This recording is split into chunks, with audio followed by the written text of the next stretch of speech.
It's Tuesday, Beis Kislev, Tafshin Daled. We are in the Mamar Vayihiyu Chayei Sara, Shabbos Parshas Chayei Sara, Vavorachim HaChedesh Kislev, Tafshin Yud Beis, in Teiros Menachem Sefer HaMamarim, Tafshin Yud Aleph, Tafshin Yud Beis, and we are on page Kuf Samach Hey, the last line on the page, at the full stop, Acha Inyan Hu. We are learning about Simcha, and how it is Simcha that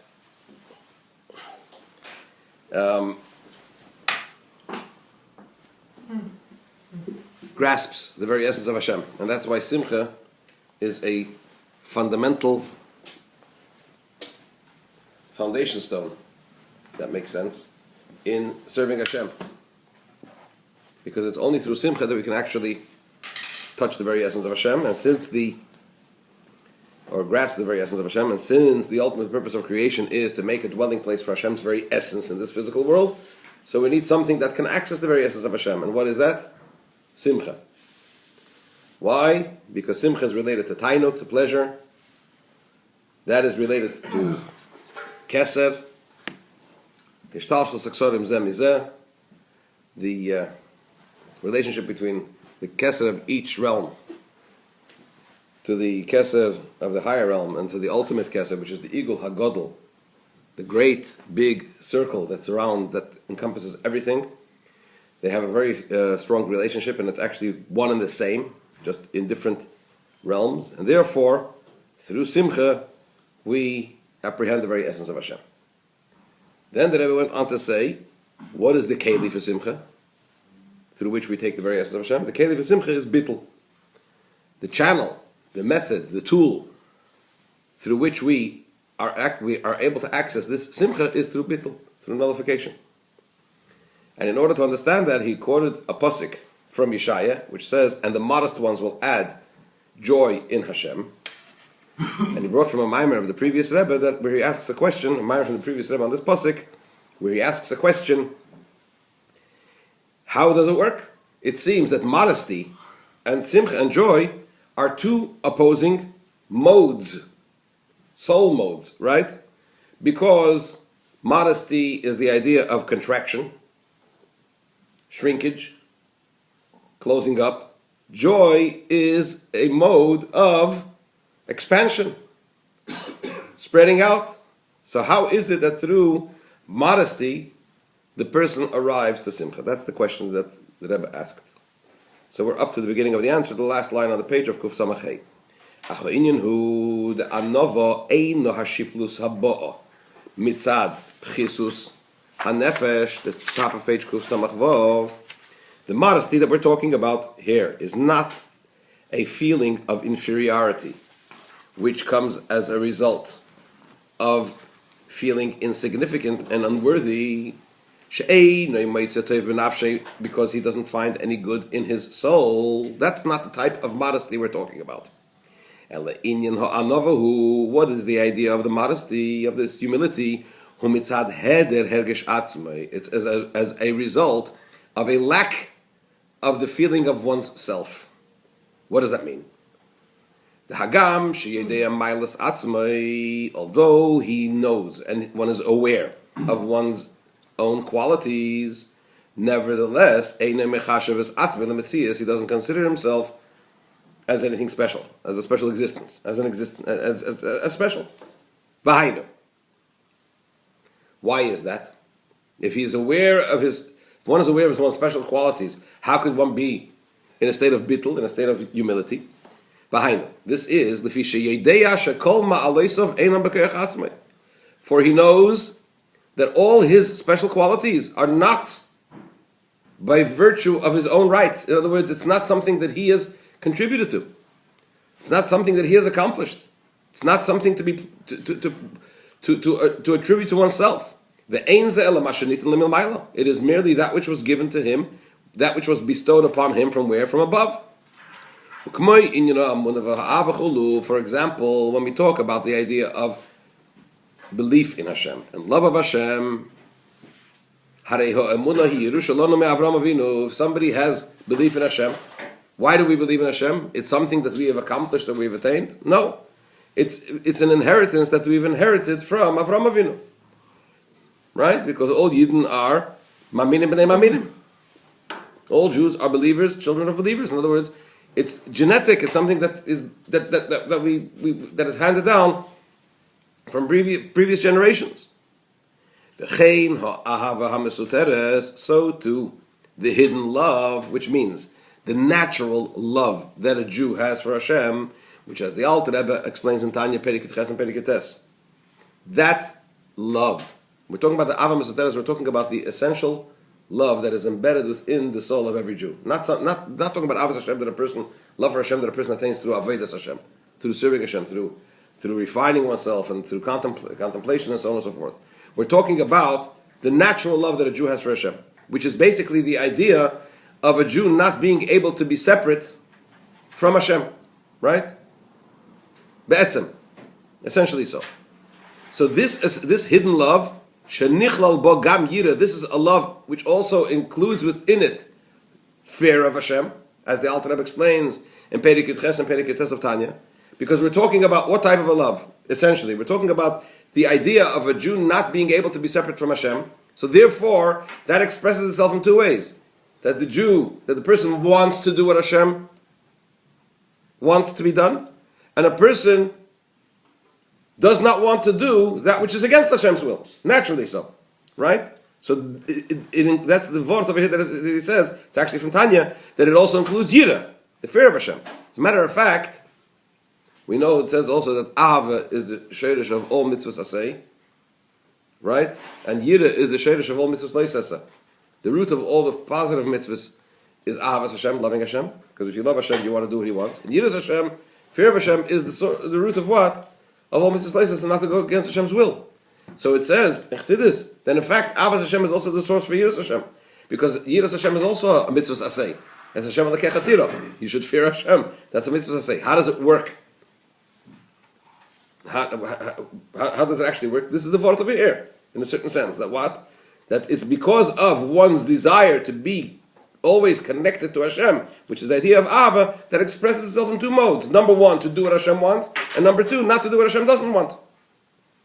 So this type of Ava, this hidden love, what's the point? This hidden love, he be Yerusha me Avram. It's something we inherited from whom? From Avram. So too it is concerning all the other qualities that the person possesses. So in other words, why does the person not consider himself anything special? Despite the fact that he has these special qualities? Because it's not something that he works for, it's something that's been given to him. Right? Similar to that which we find concerning Moshe Rabbeinu, the Ksiv Bey, concerning whom it is stated in the Pasuk, and the man Moshe was most humble. He was more humble than any person on the face of the earth. What does that mean? Moshe Rabbeinu was not aware of the fact that he's Moshe Rabbeinu, the greatest Navi of all time. He was the greatest prophet. He was aware of that. And nonetheless, he was more humble than any person on the face of the earth. Why? For although he knew and was aware of his great qualities, etc., nonetheless, he was humble. Why? Because he considered that these qualities are not as a result of his toil, of his working for it, but rather because they were given to him as a gift from above. And if these gifts from above would have been given to someone else, Moshe Rabbeinu thought he would also be at that level. That person would also be at the level that Moshe Rabbeinu is at. And maybe Moshe Rabbeinu thought he would have been at a higher level than I, Moshe Rabbeinu, am. Therefore, he was more humble than every person on the face of the earth, including those who in fact were at a lower level than him. Why? Because he believed and he knew that if they had the qualities that he had, which he considered those qualities as being given to him from above that he didn't work for, they would have been at least as great as him and maybe even greater. So this is the type of modesty or humility we're talking about when we say that it is a keli, a channel, a vessel through which we access this level of simcha that we're talking about up here, that apprehends the very essence of Hashem. The anavezu, it is this modesty, this humility. He clearly inyan simcha, which is the vessel for the channel, the tool through which we access this simcha, which apprehends the very essence of Hashem. Why? Inyan simcha hu kasher mekabel matana davka. When is a person happy? When there's something extraordinary that happens. For example, when he receives a gift. It's unexpected. He receives a gift which he didn't expect. He didn't work for. An unbelievable is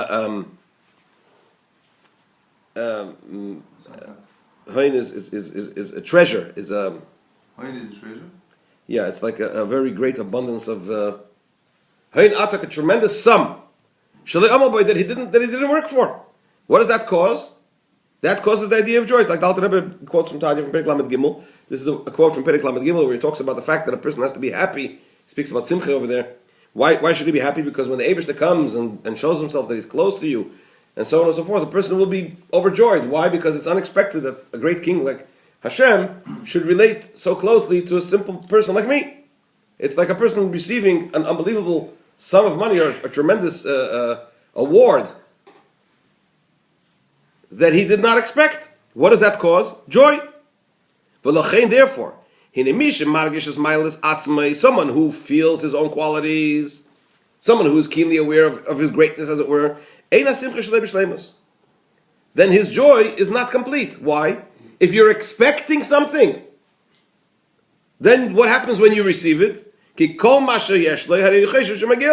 So when you have it, what does the person think? I deserve it. He considers it, he expects it, he believes that he earned it. It's the corollary of truth as well. And especially when he's missing something, when he doesn't have what he thinks he deserves, he is then what? That's your question, is that right? He's then depressed. He's sad. Why? You know the old one, because he believes that he deserves it by right. The old saying is, don't expect and you won't be disappointed, right? That's a healthy rule in life. Don't expect anything, and anything that you get, you should be happy. But it's only specifically somebody who has what? This attribute of humility, modesty. It doesn't mean somebody that considers himself as nothing. He knows his qualities. He knows that he has special qualities, right? And he's aware of that. Nonetheless, he is in a state of nullification, in a state of humility. Why? Knowing that these qualities were bestowed upon him, were given to him from above. If these qualities would have been given to someone else, his friend, that person would have been even better than him. This person, when he's in a state of joy, it's in a complete state of joy. Why? Because he's happy for everything that he has. In the knowledge that he doesn't deserve it. He didn't earn it. It's not his right. He doesn't have it by right. And therefore, as you say, but then if he's lacking something, it doesn't cause him any sadness. Why? Because he doesn't believe that he deserves more than what he has. On the contrary, also what he has, even what he has, he doesn't consider that he really deserves it, and he earned it. He receives it as a gift from above, and therefore he's in a state of simcha. So therefore you could have modesty, you could have humility, and specifically that humility is a keli for what? For joy, for simcha. What about the idea of bread of shame? That you get something which you don't deserve, and you don't really get pleasure from this. That's why you have avodah. But I'm saying that's the opposite of what he's saying here. Here he's saying when you get something you don't deserve, that you feel good about it. You often don't. Depends what you get.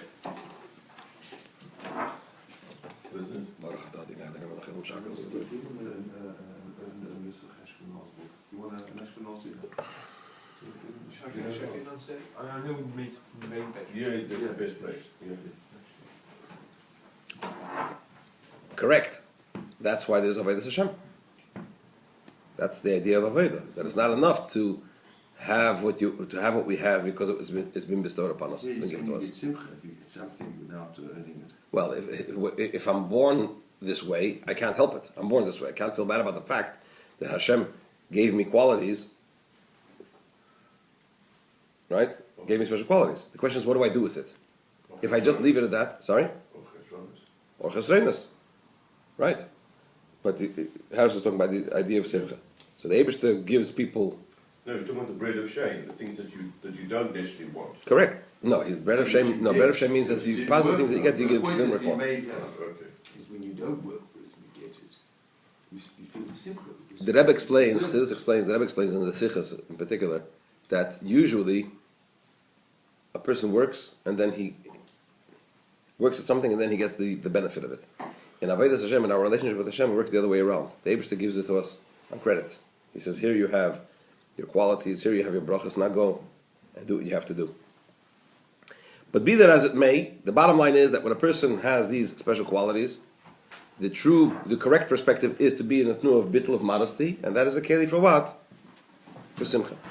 Now the Rebbe goes in and takes it a step further. In more detail, the bittul, the modesty, the humility that we're talking about over here, which is a channel and a vessel through which we arrive at joy, at simcha, it must be ba'ifin in such a way that also the simcha itself, the joy itself, is a godly joy. Without this sense of self-feeling, self-focus. What does that mean? You could have the simcha, which results from a sense of humility and modesty. But now, what is the simcha itself? You're happy. Now, simcha, as we know, joy is a mode of what? Of expansion. That could lead to all sorts of problems. So the simcha itself has to be a godly simcha. The Rebbe explains that. Without self-feeling, as it were, without self-focus. Dihine. Kasher hasimchi b'murgish, when the joy is in a mode of being felt, what does that mean? Shemargish shesomeach u'misanek bazeh, when the person feels that he's happy and has pleasure from whatever causes him to have that joy and pleasure. Because of this mode, this strand of expansion that is built in, embedded within joy. As it is known, that joy has the characteristic that it breaks boundaries.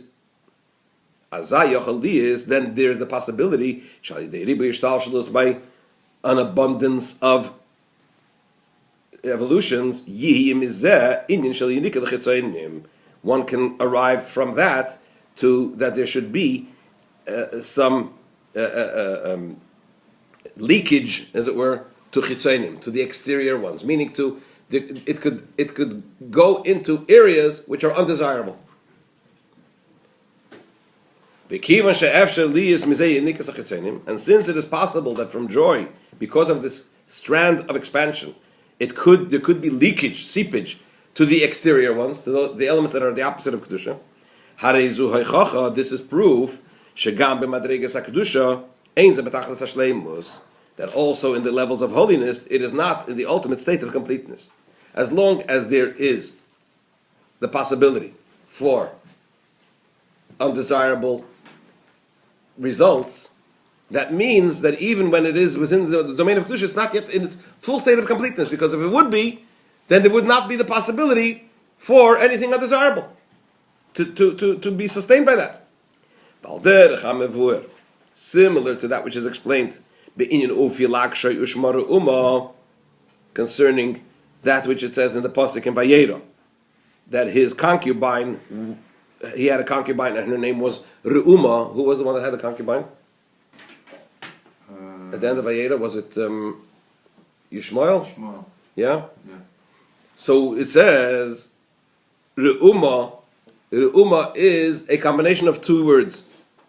It's the letters of Oisius, Re'u-ma. What is ma? Ma means what? In Chassidus we know that ma is bittul. Chochma is koyach ma. Moshe and Aaron said, V'nachnu ma. Bittul. nullification, humility, modesty, right?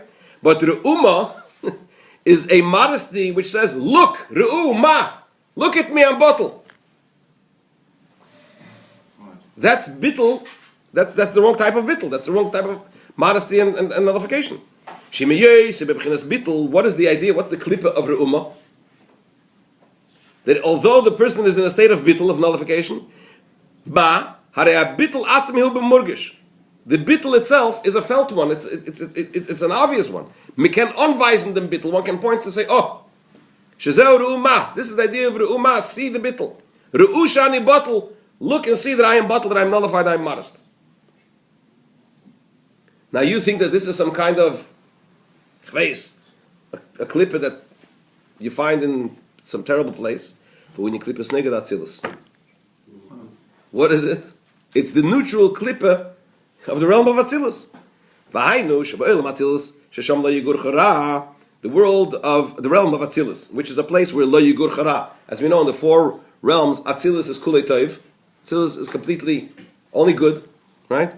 Bria is rubei toiv. Bria is mostly good.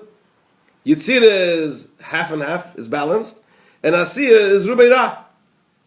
The other way around, yeah? So Atzilus, the domain of Atzilus is a domain where there's all good. There's no possibility for anything negative. So what possibility is there? There's the possibility for something neutral.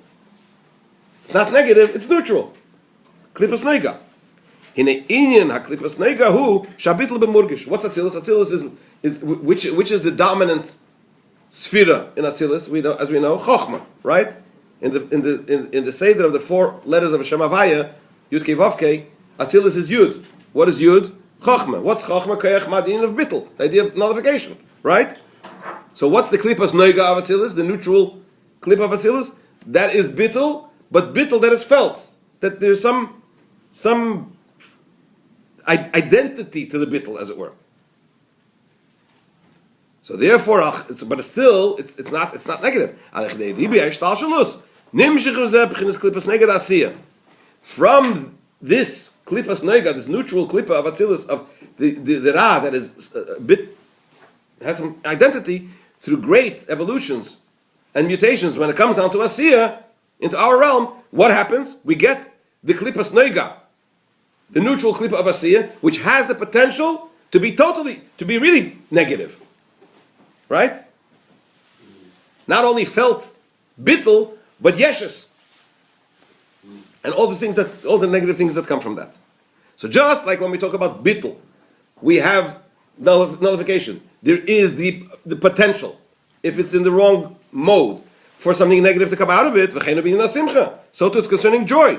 When the joy is a felt one, an identifiable one, it is possible that something totally negative can come out from it. When we see concerning a person who is essentially bad, a person who has bad midas, that during the time of joy, his yeshes, his self awareness is revealed to the greatest extent, and his wickedness is revealed to everyone. Only somebody that is nullified and modest. That person during the time of joy, what is revealed? What's even more revealed is his modesty, his humility. He forgoes his honor, and he fuses with every person. Therefore, this is the idea that the bittul, which is a channel and a vessel for joy, to connect to the various of Hashem, needs to be in a mode that the simcha itself is not. The joy itself is not in a mode where the focus is on one's self. For then it's not possible that there should be a seepage to the exterior ones from this type of simcha.